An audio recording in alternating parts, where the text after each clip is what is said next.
Self-esteem has nothing to do with how you look, but everything to do with how you perceive yourself. I have seen the most beautiful people who don't realize they're beautiful, therefore they don't carry themselves that way. Self-perception is a bedrock of self-esteem. How you perceive yourself is how you carry yourself. If you're the type to need constant validation, this video is for you. I will teach you how to carry yourself and how to improve your self-esteem. Building an unshakable self-esteem is really simple. You just have to know how to go about it. One thing I have to point out is that self-esteem is not a personality trait. It's all about habits. Self-esteem is a habit. Personally, I think I have a very good self-esteem. I think highly of myself. It doesn't matter how I look or what you think I look like or what I sound like. I like myself, and it doesn't matter what other people think about me. Therefore, because I like myself, I carry myself as such. I show up for myself. If I want to do anything, I don't doubt whether I can do it. I just show up and do it. But mind you, it's taken me years of making this a habit for me to finally get to the point where I just think so highly of myself. It doesn't matter what others think about me. I think I'm that girl, and so I carry myself like I'm that girl. So the number one thing you have to do when you want to build your self-esteem is to stop lying to yourself. Your self-esteem grows when your actions start to match your word. What do I mean by that? I will tell you. I need you to start keeping the promises that you make to yourself. If you decide to do something, I need you to turn up for yourself. The more you can show yourself that whatever you set your mind to do, that you actually end up doing it, the more your self-esteem grows. And that's because your action now matches your word, and you start to trust yourself a little bit more. Self-esteem and confidence is built from habits and evidence, not just affirmations. You must have a history of showing up for yourself. You know, when you say you want to do something, show up for yourself and do that thing. I think the problem with self-esteem sometimes is that people don't have enough evidence to back it up. You don't have enough history to show that you show up for yourself, you know, whenever you say you're going to do that. I'll say, for instance, myself. I've made it a habit of showing up for myself regardless of what I feel or how I think. Say, for instance, this video right now. I told myself I'm going to film this video today, and mind you, I'm not even in the right state of mind to film the video. But because I've told myself I'm going to do it regardless of what, I'm here filming the video. So this is why it almost feels like whenever I set my mind to do something, I can always trust myself to do that. Therefore, that improves my self-esteem because what? I trust myself. And why do I trust myself? I have enough evidence to back up the fact that if I say something, I end up doing that. The second thing you have to do is to do hard things daily. The problem I say is that when people want to build their self-esteem or confidence is that they jump straight into doing the hard things, like, you know, the big hard things. And then when they fail at that, they end up feeling like a failure. But the thing is, you have to make it a daily habit to show up for yourself.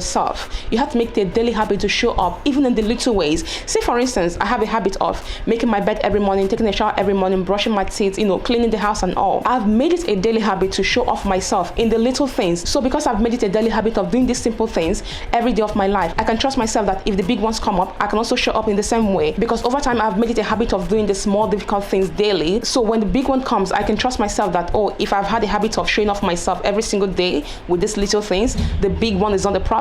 And mind you, even if I end up failing at the big one, I don't feel like a failure because I think I have enough evidence to back up the fact that I can do things if I want to do them. So when I fail at something, I don't end up feeling like a failure because I can see that in my everyday life, I already show up for myself in every single thing. When I fail at something, it doesn't affect my esteem as much because I have a proven track record of doing the difficult things every single day. The other thing is to cut off the things that make you feel small, whether it be the environment, the people, the content, whatever you consume that makes you feel small. You must cut those things off. If you have friends around you that make you feel small, perhaps it's the way your friends talk to you or the way even your parents, I'm sorry. If you have people around you that make you feel like you are nobody or like you can't accomplish anything, I want you to cut them off. And even if you can't cut them off, I want you to find a way to tune out their voice in your mind. Because one thing about it is, voices have a way of echoing. And if care is not taken, whenever you want to do something, their voices start echoing in your mind. And that's why I said find a way to cut them off or tune out their voices. Let's say, for instance, your friend or your parents are the type to compare you to others and then put you down and then remind you of all the failures. These kind of things have a way of seeping into your mind, and before you know it,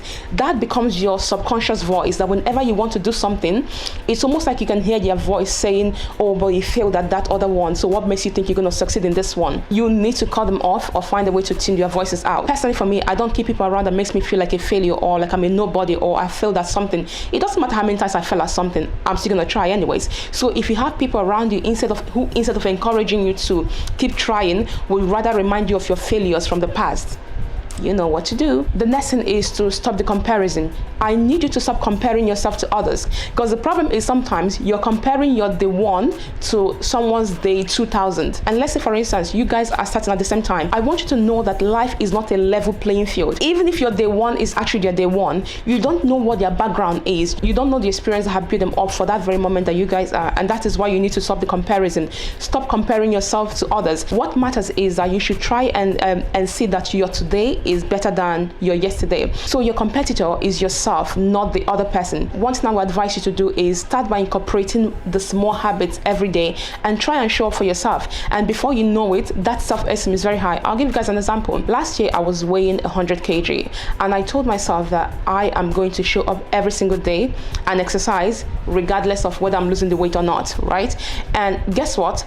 I actually showed up every single day. I started my exercise in January, and when I got to April, I plateaued, which means that I stopped losing weight. But I kept showing up regardless. I showed up from April up until December. I showed up from April up until October, I believe. And mind you, like I said, I was in a plateau. I wasn't losing weight. But I already made that promise to myself that I would exercise every single day. So regardless of what the scale was telling me or how I was feeling, I showed up. And let me tell you something, I can't even explain how much that built my self-confidence for other things, because I told myself, if you can show up every single day, even when you're not losing weight and you are still exercising, it sort of made me realize how disciplined I can be. And so it helped me to build confidence in other areas as well, because then I realized I actually show up for myself. If I say I'm going to show up, like I actually end up doing the things that I plan to do. And that made me realize that I'm that girl for real. Like if I want to show up for something, I show up regardless. The next thing is I want you to focus on areas you can control. And mind you, I just talked about the exercise right now. When I started exercising, I knew that the only thing I had control over was showing up every day and exercising. I don't have control over how my body chooses to lose the weight or how many kgs I end up losing. What I had control over was showing up, and that's what I focused on. If you want to build your self-esteem, I want you to focus on the things that you have control over. The problem I see sometimes is that people become control freaks and they want to control every single aspect of it. And then when they fail at something, they internalize that failure and feel like, sorry, it's raining outside, in case you can hear the rain. The problem is people try to control every single aspect of their life, and then when they fail at that, they end up internalizing that failure and think that means they are failures. But the problem is you are trying to control the things you have no control over. So focus on the things that you can do right now. You want to lose weight, focus on exercising.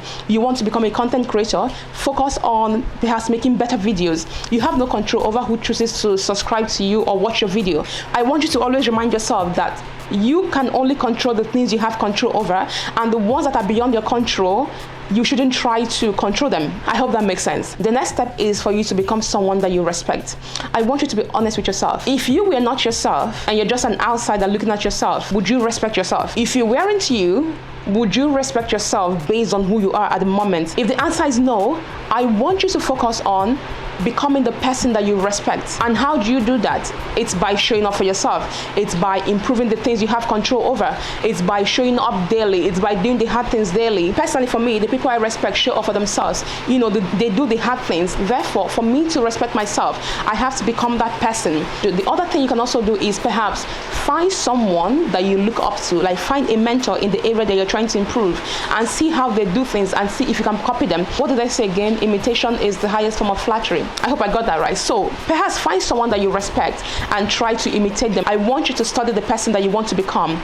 Is it an idol? It could be a celebrity, it could be a friend, it could be anybody. Study the things that you like about this person and see if you can copy that for yourself. The next thing is your yes should be your yes and your no should be your no. Because one thing I've noticed about people that struggle with self-esteem is that they need constant validation. So when they say yes or no to something, it's almost like they feel the need to explain that or find others to validate that. Say for instance, they want to do something, they try to find others to also agree with them that, you know, the decision they made is the right one. Start by trusting your voice more. And the more you make decisions on your own without seeking validation from people, the more you build your self-esteem. And before you know it, you are good to go. So I'm going to end this video by saying that your self-esteem grows the more you keep promises to yourself. And I'll see you in my next one. Bye.